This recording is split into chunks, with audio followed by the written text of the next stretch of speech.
Y recordemos esta frase de la masonería, del mundo oculto: como es arriba es abajo.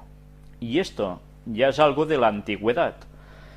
Más adelante mostraremos que esto no es solo un invento del mundo oculto, sino que nuestras propias Biblias ya tenían textos que, con otras palabras, nos venía a decir exactamente lo mismo.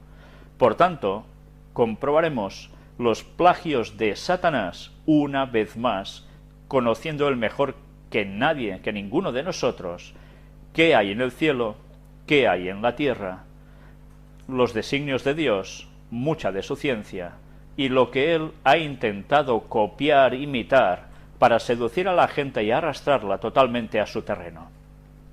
Nosotros vamos a ver otro vídeo ahora, en estos momentos, donde se nos cuenta un poco cómo están situadas, cómo funcionan, qué son, de qué están compuestas las constelaciones de Orión y Tauro, porque estas dos básicamente son las que tenemos centradas en el tema que venimos tratando y que vamos a terminar de tratar aún más.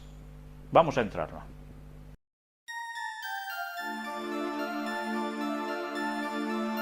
Las 88 constelaciones del cielo nocturno.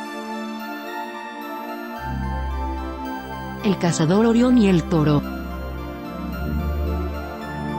Visibles de diciembre a febrero.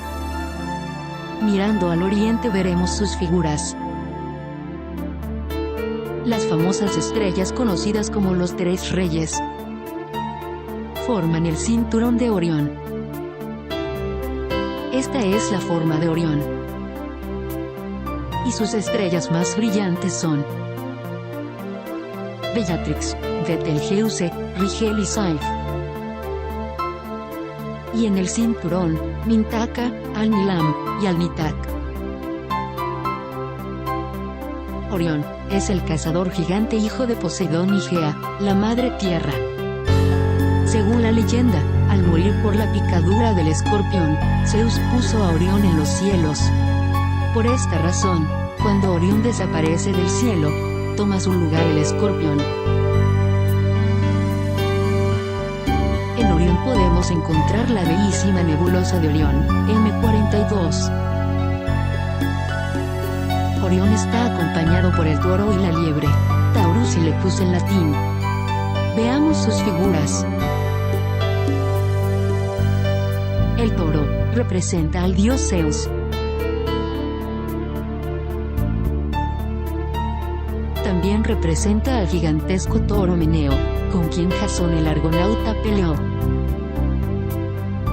En el cielo, Orión y el toro se enfrentan por las Pléyades.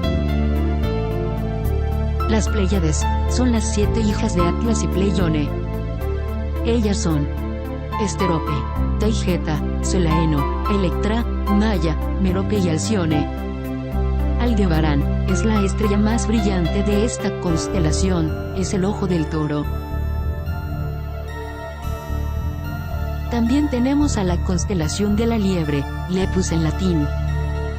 Representa al animal que caza Orión y fue puesta por Hermes en los cielos. Estas tres constelaciones están relacionadas por la mitología griega.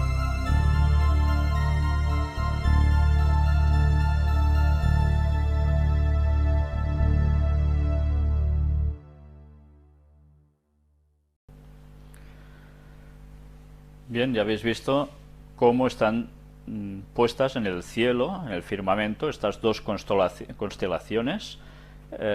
Además, toda una mitología al respecto del mundo griego.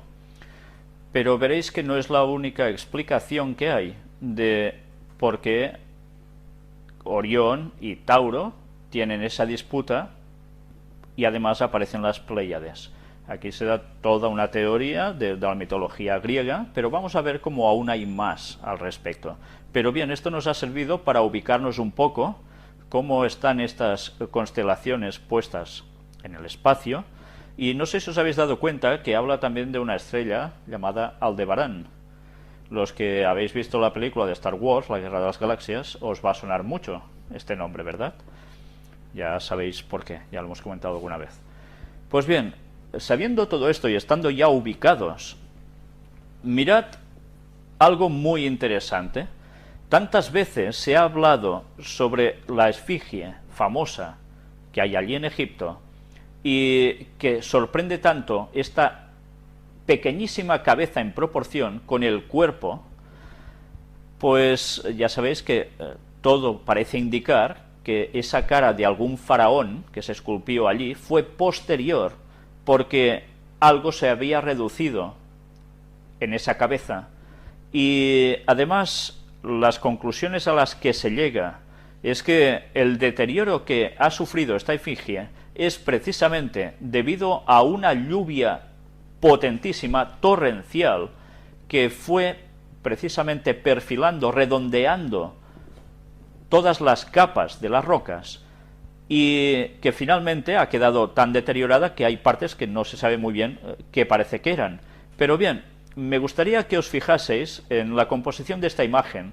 Ya sabéis que Sirius es una estrella muy importante, de la cual nosotros hemos visto algo y vamos a ver más aún, pero no sé si os dais cuenta que cuando aquí en la parte superior de la imagen aparece este Can en negro, ya lo veis, mirad precisamente cómo se corresponde incluso la cola con la parte posterior de la esfinge. Va por detrás, avanza un poco por el lateral, sube hacia arriba, la extensión de las patas delanteras también es igual de prolongada. Lo único que varía prácticamente es la cabeza. Por tanto, si hemos estado hablando del reflejo de Orión en las pirámides, en estas que vemos aquí precisamente, no es de extrañar que precisamente esta gran imagen que hay allí fuera también algo relacionado con Sirius. Vamos a ver aún más cosas al respecto. Mirad también algo muy curioso, cinturón de Orión. Habéis visto que el cinturón de Orión, esas tres estrellitas que aparecían en lo que hemos mostrado en este vídeo de las constelaciones, aquí lo tenéis también representado. Y recordemos, como es arriba, es abajo. Si hemos visto Sirius, que es una estrella, pero también estaba representada en la Tierra justo al lado de las pirámides en esa esfinge, mirad cómo en el cinturón de Orión de la constelación, una vez más, como es arriba, es abajo. Si a la izquierda vemos la nebulosa de Orión, cómo estaría ubicada con esas tres estrellas en su cinturón, nos damos cuenta, en la derecha lo vemos ampliado, nos damos cuenta con esa imagen central cómo con civilizaciones tan antiguas ya aparecía precisamente esa distribución. Pero me gustaría que os fijaseis también en la imagen pequeña de la izquierda, de estos relieves, donde precisamente parece que hay algo alado. Ya estuvimos hablando sobre el sol alado, y muchas veces nos hemos pensado que eso era sencillamente el sol, una representación solar, de adoración totalmente pagana, cuestión diabólica, pero aún hay más que todo esto. Y ya nos iremos dando cuenta qué es. Aquí vemos más ampliación de lo mismo para que veáis bien los detalles, cómo se corresponde una imagen sobrepuesta encima de la otra. Y centro espiritual del zodíaco, ¿cuál es? ¿El Sol? ¿Solo el Sol? Mirad cómo en esta imagen de alguien del que ahora vamos a hablar también, Danny Whitten, aparece una comparativa entre los horóscopos, ya ves como una galaxia más o menos, en la imagen de arriba a la izquierda. Vemos también distintos objetos, utensilios, parecen copas como para beber, pero que seguramente también tenían otro tipo de servicios que no eran precisamente solo beber y ya está. Y a la derecha, no sé si os dais cuenta también de una imagen bastante parecida a lo que hemos visto en esos relieves de antes, ese sol alado. Pues mirad abajo a la izquierda también como este sol alado está justo en el centro ¿de qué? De todos los signos del zodíaco. Y a la derecha, una comparativa más de que precisamente lo que hay en medio sería Orión, tal como veis a la derecha. ¿Es solo una hipótesis todo esto? Pues bien, Vamos a seguir viendo más imágenes. Aquí tenéis lo que sería precisamente el centro de la nebulosa de Orión, y no sé si os percatáis de la similitud en los trazos, por decir algo, de las partes más blancas intensas, como serían este arquero que veis a la derecha, cómo se corresponde incluso con las alas extendidas. ¿Esto es solo un mito? ¿Esto es una casualidad? ¿O solo se parece? Mirad lo que vamos a ir encontrando aquí. Peter Goodgame, curioso nombre, curioso apellido, El descubrimiento de Giza, es este libro, dice algo muy interesante. Mientras vemos a la derecha esta imagen de la constelación y cómo se refleja el cinturón de Orión en las pirámides, en el suelo, en Egipto, veamos qué nos cuenta él aquí.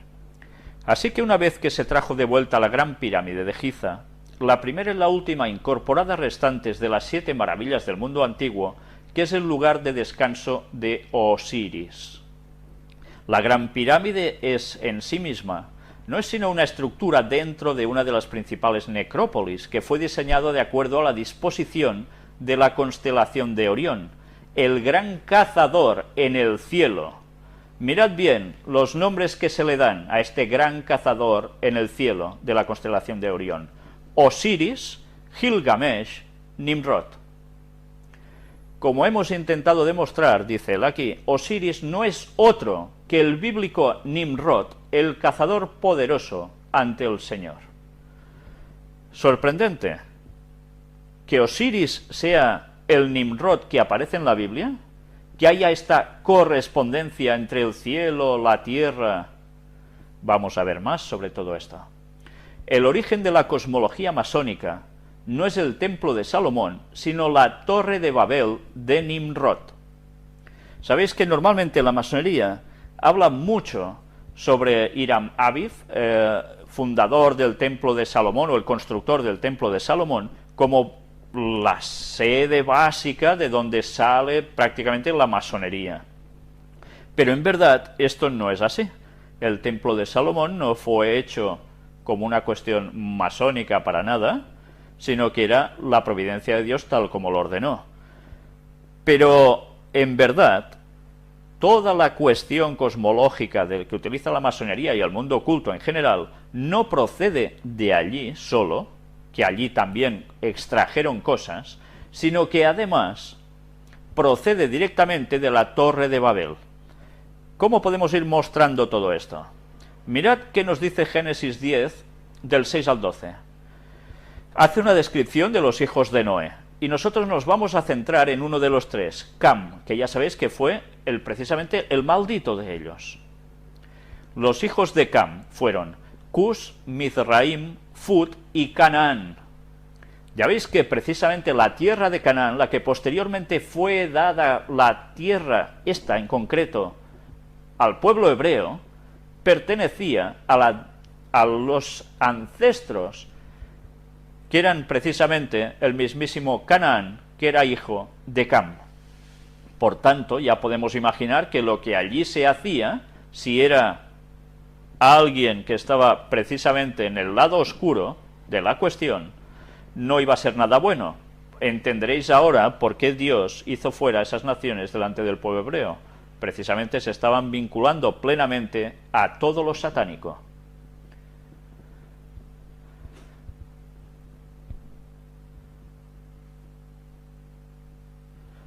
Y los hijos de Cus fueron Seba, Avila, Sabta, Raama y Sabteca. Y los hijos de Raama, Seba y Dedán. Y Cus engendró a Nimrod, quien llegó a ser el primer poderoso en la tierra. Ya veis, antes de él no hubo uno que fuera el poderosísimo, pues este lo fue, el primer poderoso en la tierra. Este fue vigoroso cazador delante de Jehová, por lo cual se dice, así como Nimrod, vigoroso cazador delante de Jehová. Y fue el comienzo de su reino, Babel, Erec, Akkad y Calne, en la tierra de Sinar. De esta tierra salió para Asiria y edificó Nínive, Rehobot, Cala y Resén, entre Nínive y Cala, la cual es ciudad grande. Bien, hemos de matizar que cuando se utiliza aquí la palabra vigoroso, cazador, mejor dicho, ¿a qué está haciendo referencia? ¿A que se dedicaba a cazar solo conejitos? No, la palabra utilizada tiene la connotación de que era un cazador de hombres, era un asesino impresionante, nadie lo podía parar. Y él fue ese poderoso cazador delante de Jehová, que delante de Jehová vendría a ser como una oposición a Jehová. Por tanto, a veces se habla de Nimrod como el origen del sistema del anticristo.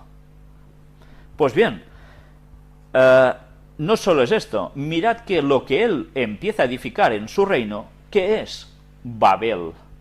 Ya sabéis, la famosa Torre de Babel, y que después termina de allí extendiéndose a otros lugares, ya veis, hacen más ciudades en la tierra de Sinar, pero no se conforma con esto, mirad qué potencial tenía este hombre, sino que además va hacia tierras de Asiria, y allí edifica Nínive, que posteriormente también sale en los relatos bíblicos, y que todos conocemos básicamente por Jonás, como va a advertirles por haber ido precisamente por los peores caminos que se podían llegar a hacer.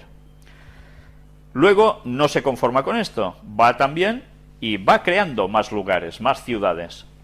En fin, si os dais cuenta, precisamente Nimrod es eso, un vigoroso cazador delante de Jehová, que empieza un reino tremendo, que no se conforma en Babel, sino que se extiende y pasa también a Nínive, los dominios que luego pasan a ser Asiria. Por tanto, cuando nos damos cuenta de toda esa mitología de ese entonces, de cómo desde allí se van fraguando lo que posteriormente pasan a ser distintas historias y que mucha gente actual las coge para decir, bueno, todo es cuestión de extraterrestres y, bueno, pues todo eso tiene una explicación y en la Biblia está esa explicación. No hace falta darle tantas vueltas y buscar tanta ciencia ficción, porque lo que está escrito, además, es muy claro, y cuando vemos todo el proceso y más que veremos ahora, entenderemos que esto no es ninguna tomadura de pelo, que es una auténtica realidad. Mirad también que aparece en Génesis 11, versículos del 1 al 9. Tenía entonces toda la tierra una sola lengua y unas mismas palabras. Todos tenían un mismo idioma. Y aconteció que cuando salieron de Oriente, me gustaría que cuando os recalco Oriente, esta palabra ya os vaya quedando en la cabeza, porque hoy no terminaremos de hablar de esto, pero sí el próximo día, y veréis qué importancia hay precisamente en esta palabra, Oriente. Y aconteció que cuando salieron de Oriente, hallaron una llanura en la tierra de Sinar, y se establecieron allí. Y se dijeron unos a otros, vamos, hagamos ladrillo y cozámoslo con fuego. Y les sirvió el ladrillo en lugar de piedra, y el asfalto en lugar de mezcla. Y dijeron, vamos, edifiquémonos una ciudad y una torre, cuya cúspide llegue al cielo. Y hagámonos un nombre, por si fuéremos esparcidos sobre la faz de toda la tierra. Ellos ya se olían algo, ya sabían que estaban haciendo algo que era contrario a la voluntad divina, y que Dios, cuando tenía que poner punto y final una cosa, lo hacía. Y ellos ya se olían algo aquí. Y descendió Jehová para ver la ciudad y la torre que edificaban los hijos de los hombres. Y dijo Jehová, he aquí el pueblo es uno, y todos estos tienen un solo lenguaje, y han comenzado la obra, y nada les hará desistir ahora de lo que han pensado hacer. Ahora pues, descendamos y confundamos allí su lengua. Mirad cómo además habla en plural, y es Dios el que está hablando, es Jehová.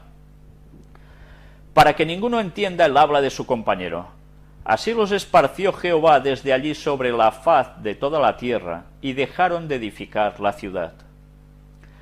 Por esto fue llamado el nombre de ella Babel, porque allí confundió Jehová el lenguaje de toda la tierra, y desde allí los esparció sobre la faz de toda la tierra.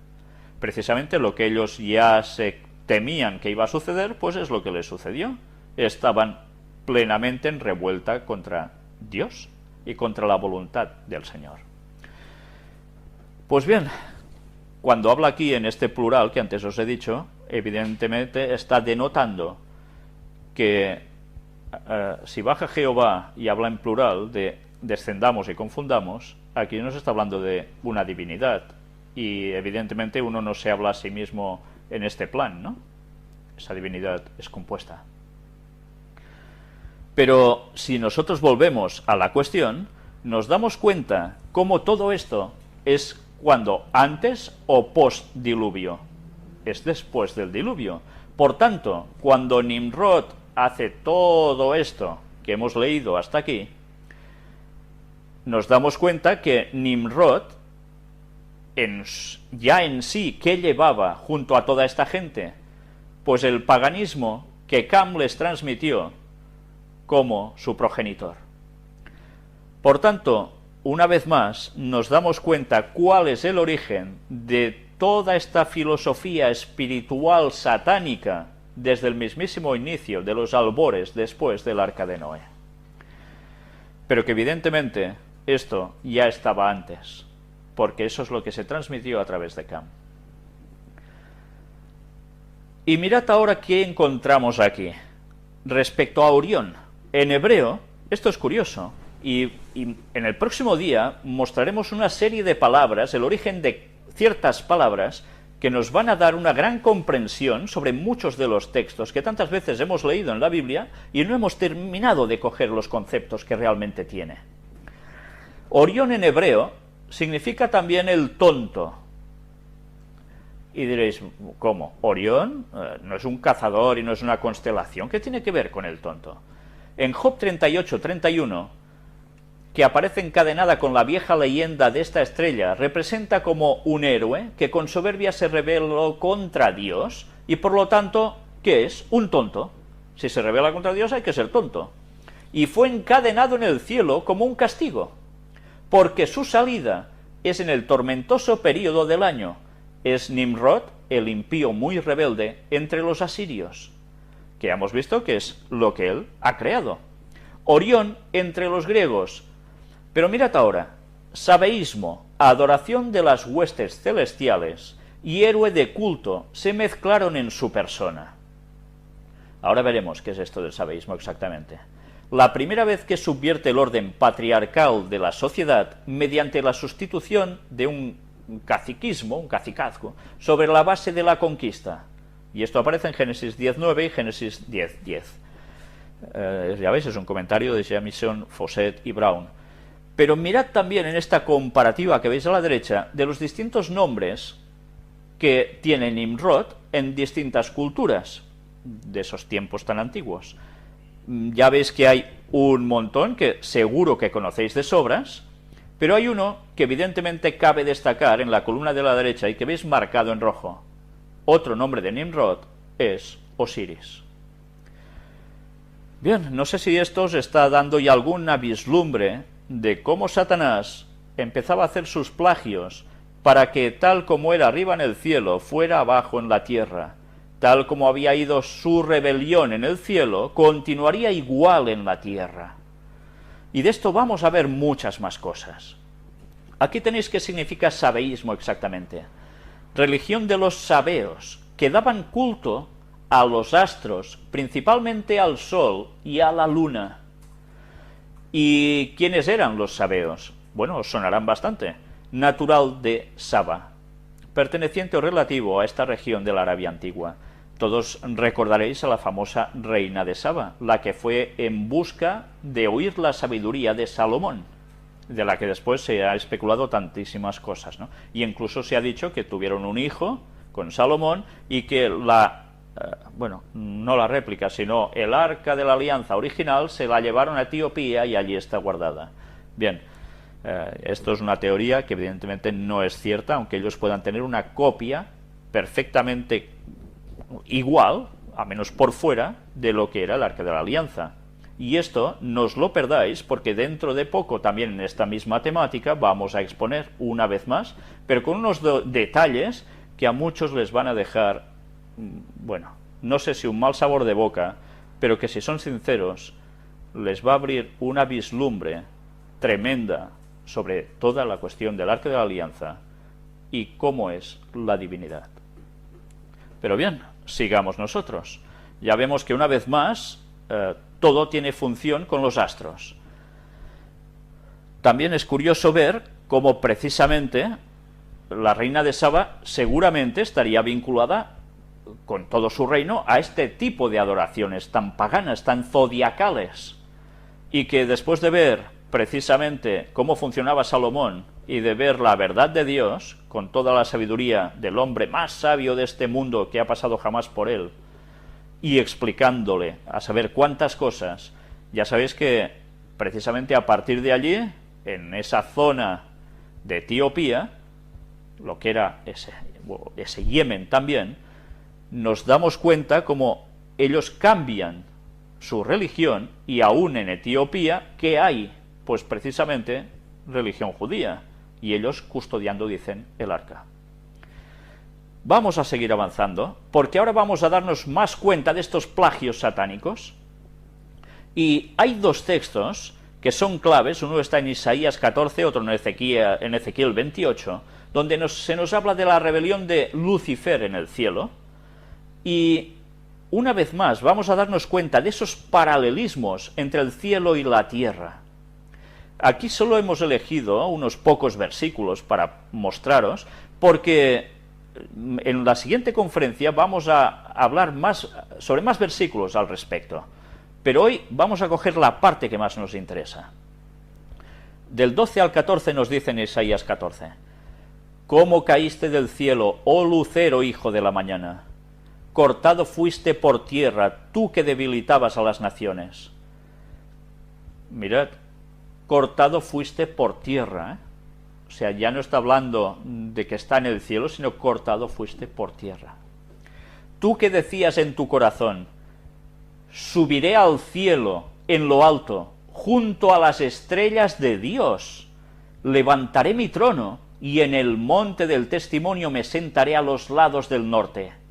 Sobre las alturas de las nubes subiré, y seré semejante al Altísimo. ¿Os dais cuenta ya de por qué se hacía toda la similitud de lo que es Orión en el cielo abajo en la tierra? Porque él estaba queriendo indicar que su lugar era el cielo, y ese era su auténtico trono, del cual él fue rechazado, porque él quería ser semejante al Altísimo. Mirad cómo las cosas van saliendo, y la Biblia ya nos lo estaba diciendo, pero mirad cuando dice subiré al cielo en lo alto junto a las estrellas de Dios, nos lo está diciendo, junto a las estrellas de Dios, en ese lugar donde Dios está, en esa constelación de Orión. Levantaré mi trono, y en el monte del testimonio me sentaré. ¿Por qué? Porque él ya había estado allí antes y fue expulsado, y allí ya no tuvo trono. Pero además habla de a los lados del norte. Bien, todo esto también tendremos que hablarlo, porque me gustaría que os queden dos palabras claves en la cabeza hoy. Una es oriente, otra también es norte. Pero mirad Ezequiel 28:14. Tú, querubín grande, protector, yo te puse en el santo monte de Dios. Allí estuviste, en medio de las piedras de fuego te paseabas. ¿Dónde estaba Lucifer, el que pasó a llamarse adversario, Satanás? Estaba en el santo monte de Dios. Estaba en ese monte en forma triangular, evidentemente, de la cual Satanás se ha valido para poner pirámides por todas partes de este mundo, y tan claramente en estos lugares que hemos ido viendo en las conferencias, para denotar que su trono para él estaba allí, y que fue expulsado de malas maneras, injustamente, porque él era el bueno y tenía la razón. Pues, ¿qué mejor forma de rendirle culto a él, haciendo lo mismo que es el trono de Dios en el cielo, aquí en la tierra, pero para él, simulando que él es el que en verdad es el dueño de todo y que está allí? Treta satánica, sí, por cierto. ¿Y cuál es? Hacer ver que Orión es igual a Osiris, que es igual a Nimrod y que es su trono, su lugar, porque él procede de allí. del lado del trono de Dios, y todo lo orienta hacia allí. Y si os decía que os tenéis que quedar con dos palabras, quedaros con una tercera: orienta. Pues también hablaremos sobre todo esto. ¿Os estáis dando cuenta de los plagios de Satanás? Una constelación hecha por Dios, donde está el trono de Dios. Sencillamente se lo aplica a él y a un personaje que vivió en la tierra, que fue prácticamente lo que terminará siendo todo el sistema del anticristo. O sea, una continuación de su persona en un ser humano, que esto no quiere decir que él lo haya encarnado ni nada parecido, sino que seguía los mismos derroteros que Satanás. Y gracias a lo que este señor hizo y su esposa, y luego la historia sobre su hijo, ya sabéis, Semiramis y Tamuz, que ya lo hemos contado varias veces en las conferencias, sencillamente nos estaba dando toda una versión de su película que él se montó para que la gente no adorara a Dios, sino que adorara a Satanás bajo todos estos sofismas, incluido unas trinidades paganas, que eran una burda imitación de la divinidad de tres personas. ¿Que aún no lo veis claro, que aún tenéis dudas algunos sobre esto? Pues más adelante aún veréis más cosas que os van a sorprender. Pero nosotros mientras vamos a pasar otro vídeo sobre las pirámides y veremos una vez más Osiris, correspondencia Orión. Es la extracción de un vídeo que me guardo precisamente para cuando volvamos a tratar algún tema sobre los antediluvianos. Es un vídeo largo. Nosotros hemos cortado unos cuantos minutos, que son los que nos iban bien precisamente para el tema de hoy. Y me gustaría que atendierais muy bien a todo lo que allí se habla, todo lo que se expone.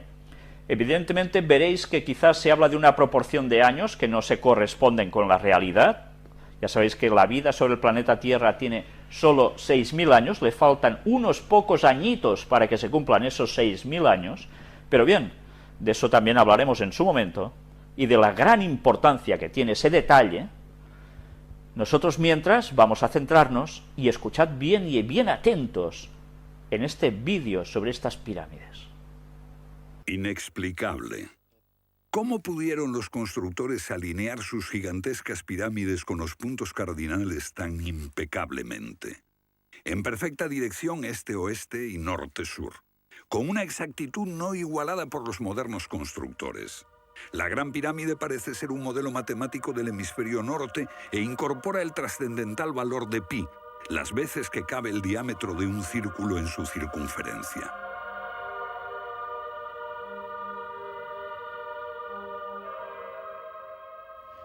Está claro que lo que aquí tenemos es un avanzado sistema de matemáticas y tecnología, en un tiempo que no conocía su existencia. Para lograr estos resultados, los antiguos constructores tenían que usar un eclímetro de 52 grados. Cualquiera otro no valdría. Pero no solo los egipcios conocían el valor pi. Ese valor también está representado en la pendiente de esta pirámide y en el extraño ángulo que le dieron sus constructores, en Teotihuacán, México, el lugar que los indios llamaban Ciudad de los Dioses.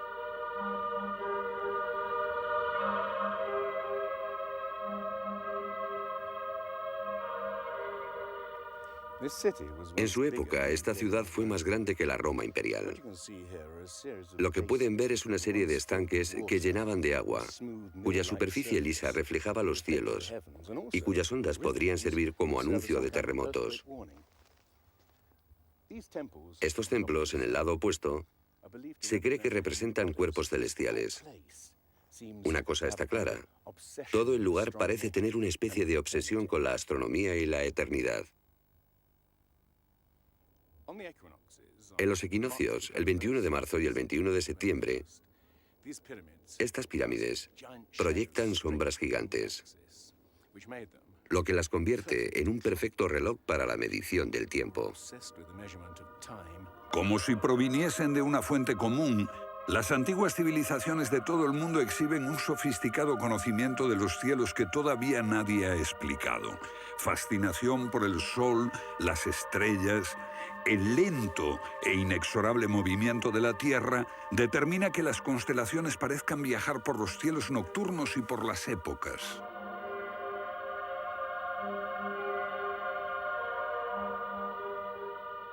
Según los estudiosos, los antiguos egipcios no tenían un gran conocimiento de la astronomía. Pero en el templo de Dendera hay muestras de su sofisticado conocimiento del cielo. Miren las constelaciones del zodíaco: Leo, Tauro, Piscis. Y aquí, la constelación de Orión. Bauval cree que la astronomía es la llave de muchos misterios de las pirámides. Los antiguos egipcios veían en la constelación de Orión a su dios Osiris, señor de los muertos y la vida ultraterrena. Bauval halló el reflejo de ese dios en las pirámides de Gizeh.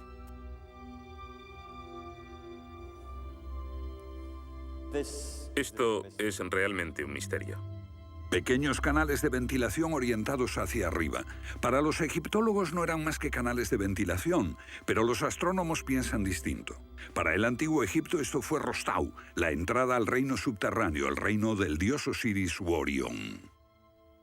Para los antiguos egipcios, Orión era Osiris, el gran dios de la resurrección. Esto es una reconstrucción del cielo en el año 2500 a.C., y fue sorprendente descubrirlo. Los canales apuntan a Orión y a la estrella Sirio, que era Isis, la esposa de Osiris. En textos antiguos, Bauval descubrió que deben de haberle servido en una ceremonia secreta para la resurrección de los faraones muertos, que renacían como estrellas en la constelación de Orión. Uno de esos textos dice: «Oh rey, permite que atraviese el serpenteante canal, la Vía Láctea, hasta el punto donde está Orión». Bauval cree que Osiris tenía tal importancia que los constructores emplazaron las 3 pirámides de Gizeh para que fueran un reflejo terrestre de las 3 estrellas del cinturón de Orión. Esa correlación fue solo el comienzo. Bauval descubrió que los antiguos habían dado nombre de estrellas a otras 2 pirámides próximas. Esto le hizo entrever un plan más amplio y quedó perplejo. La constelación de Orión, el dios Osiris, estaba en el cielo y en la tierra.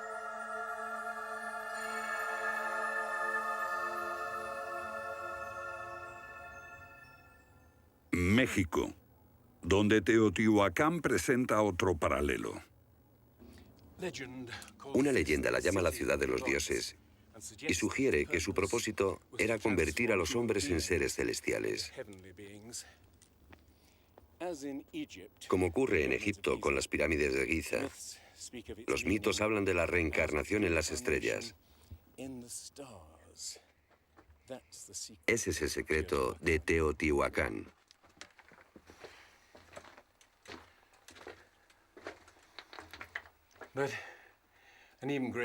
Pero esta pirámide presenta otro enigma mayor. Cuando se excavó por primera vez en 1906, se halló una enorme capa de mica. Ahora sabemos que la mica se usa como aislamiento eléctrico.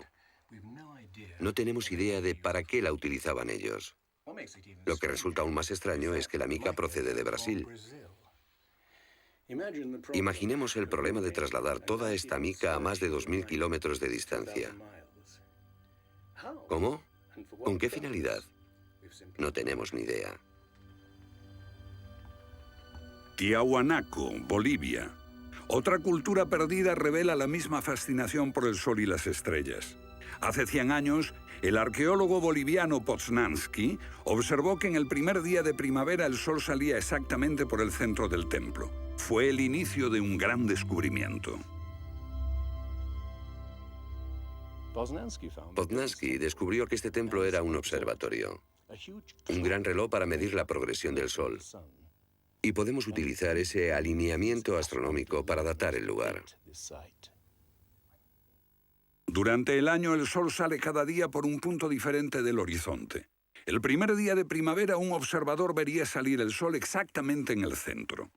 Estudiando el esquema de Poznański, dedujimos que en los primeros días de invierno o de verano el sol saldría por encima de las piedras angulares. Pero no fue así. Los arqueólogos actuales dicen que los constructores cometieron un error de cálculo. Después de observar la perfección con la que se construyó este sitio, con piedras de 100 toneladas, sugerir que los marcadores del solsticio están mal alineados me parece increíble. Neil Stide hizo una completa verificación de los cálculos de Poznański. Midiendo el ángulo de las piedras angulares y comparándolo con las posiciones actuales de salida del Sol, Poznański calculó que Tiahuanaco fue construida hace 17.000 años. En ese tiempo, la inclinación del eje de la Tierra era ligeramente distinta de lo que es hoy en día y el Sol habría salido directamente encima de las piedras angulares.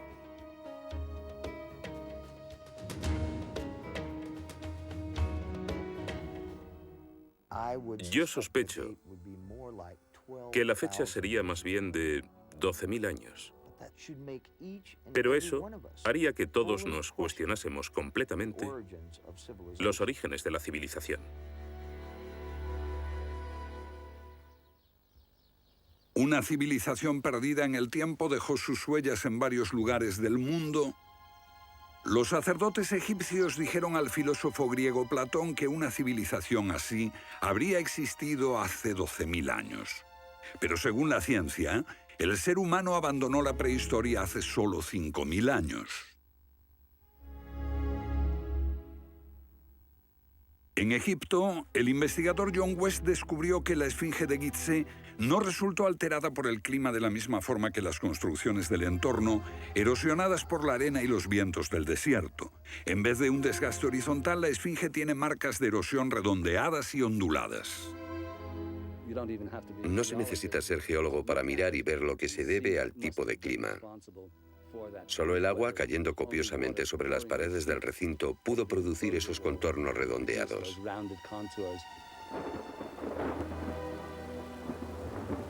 ¿Agua en el desierto del Sáhara? Ciertamente no en tiempos de los faraones. Para eso hay que trasladarse a finales de la era glaciar.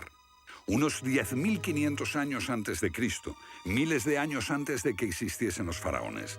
¿Pero por qué entonces la esfinge tiene cabeza de faraón?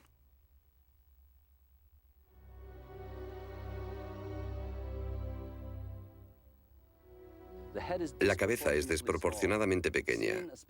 Desde el aire se ve que el cuerpo de la esfinge es largo y aplanado, y la cabeza casi se parece a la de un alfiler.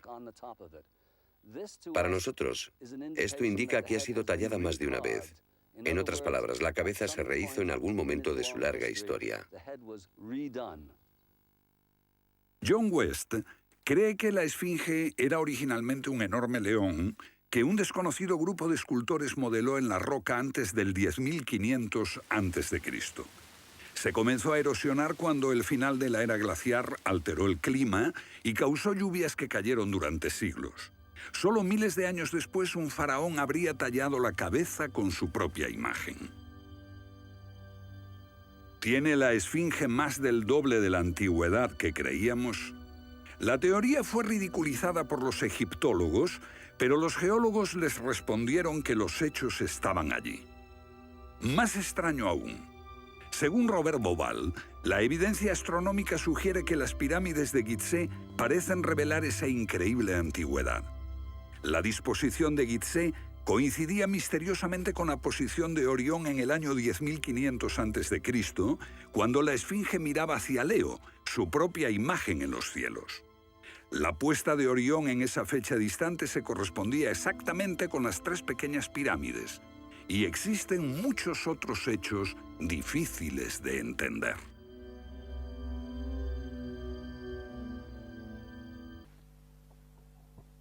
Bueno, como podéis ver, no soy Víctor, soy Ángel, le estoy acompañando en la grabación de hoy. Como habéis podido ver, esa increíble relación cielo-tierra y cómo, sobre todo, ver cómo lo perdidos que van los científicos con el tema de los años. Lo que me ha gustado mucho de este documental es cómo ellos mismos reconocen que realmente no saben porque pasa lo que pasa. Llegan a un punto de no retorno en el que no pueden explicar ciertas cosas. Cuando lo único que tienen que hacer es meter en la ecuación a Dios, meter en la ecuación la Biblia, el relato bíblico, el diluvio, y entonces ahí es cuando todo cuadra, es cuando se abren todas las puertas. Como resumen, pues bueno, quedaros con los orificios, en teoría eran de ventilación de esta pirámide, la Gran Pirámide, y cómo van dirigidos a Osiris y a Sirius. También vemos cómo ellos han calculado en qué época esa constelación coincidiría con la situación de las pirámides. Y pone, pues habla de unos 10.500 años o hace 12.000 años, 10.500 años antes de Cristo. Bueno, todos sabemos que eso no es posible, pero sí que sabemos que ese movimiento que han enseñado del eje de la Tierra se produjo de golpe durante el diluvio. Y que todo ese cambio en la orientación, en la salida del sol respecto de las ciudades de Tihuacán, que hemos visto ahora, México, se deben a ese cambio de orientación después del diluvio. Por lo tanto, no fue un cambio progresivo a lo largo de 10.000 años, sino que fue un cambio rápido. También en el caso de la Esfinge, fijaros, si la miráis en el Google Maps, está dirigida hacia el este. Muy interesante también. Y cómo la degradación y la erosión ha mostrado que es de arriba abajo y por mucha agua en medio del desierto. El hecho de que fuera un león posiblemente antes hemos visto también que podría haber sido pues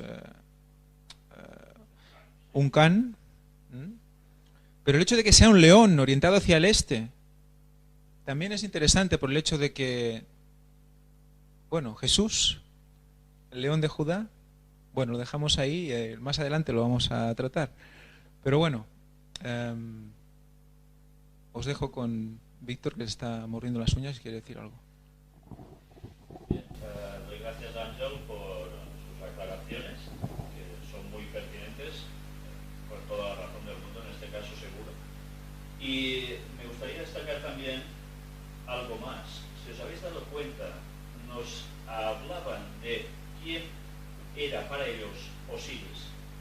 Y si os habéis percatado, nos habla de que era el Dios de la resurrección, el Dios de la eternidad, el que da la vida. Todo esto diréis, bueno, vale, mitología, ya está. Me gustaría que os quedaseis con este concepto sobre Osiris, o sea, un prefijador de lo que sería Satanás, con la acepción conjuntamente de vida eterna, dador de la vida, resurrección. Porque aunque hoy no podremos hablar sobre ello, vamos a verlo, si Dios quiere, en el próximo tema. Si os habéis dado también cuenta de un detalle que creo que es muy significativo, cuando estaban leyendo un jeroglífico nos decían que en uno de ellos hablaba de alguien dirigiéndose al rey y pidiéndole algo muy en concreto, que pasaran o que se le permitiese pasar por ese, ¿cómo dice?, pasillo o túnel serpenteante de la Vía Láctea. Túnel serpenteante de la Vía Láctea hasta llegar allí, a Orión. ¿No recuerda nada todo esto? Serpenteante, evidentemente ya sabemos a qué nos suena, ¿verdad? Pero un túnel que llevara desde allí, donde estaba este ser humano, hasta el mismísimo Orión. Bueno, pues no sé si esto os recuerda todo lo que hemos venido tratando, o mucha parte de lo que hemos tratado en Puertas Dimensionales. Y también con su mismísima correspondencia, con esa conferencia que hace un buen tiempo presentamos sobre Orión. Desde luego hoy era un...